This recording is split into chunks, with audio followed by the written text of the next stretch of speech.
Hi, Bessie! Nahuhulaan mo na ba yung uulamin namin? Nakapagsabaw na ba ang lahat? Char!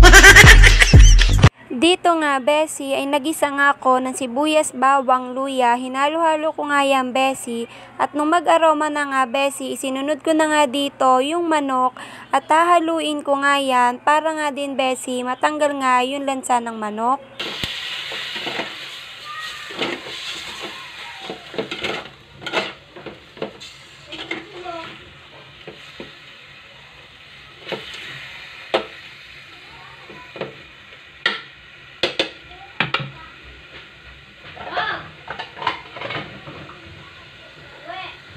Nang kumulo na nga yan mga Bessie, isusunod ko nga dito yung sayote para nga de mabilis na yang lumambot.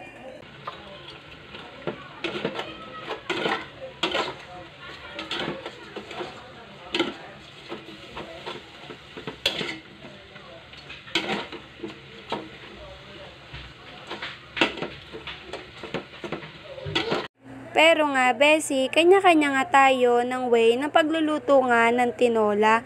Nang okay na nga yung manok at sayote, kukuha nga lang ako ng sayote at tutusukin ko nga para nga di malaman ko na malambot na nga yung sayote. Nang malaman ko nga, Bessie, na malambot na nga yung sayote, lalagyan ko na nga yan ng tubig na magsisilbing sabaw nga rin.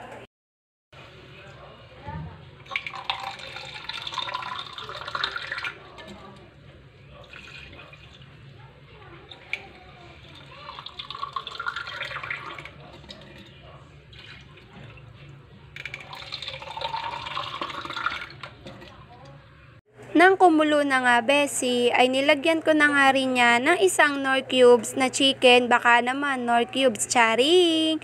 At nung mailagay ko nga yun, Bessie, ay hahaluin ko nga yan para nga din matunaw yung mismong Knorr cubes.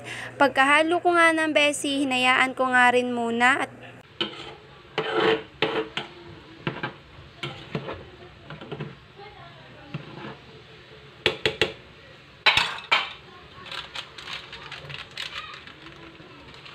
pagkakulo nga ulit, Bessie, lalagyan ko nga yan ng magic sarap na maliit nga lang, isang sachet, pansilbi nga lang pampalasa. At pagkalagay ko nga, Bessie, ay hahaluin ko nga lang ulit yan.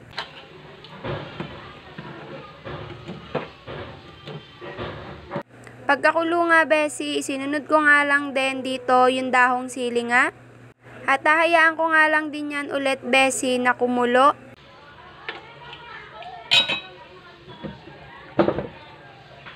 Nang kumulo na nga ulit, Bessie, hahaluin ko na nga yan at titikman nga para nga malaman kung dadagdagan pa nga. Nang pagkatikim ko nga ay, Bessie, okay na at pakipalo na nga rin yung aming page.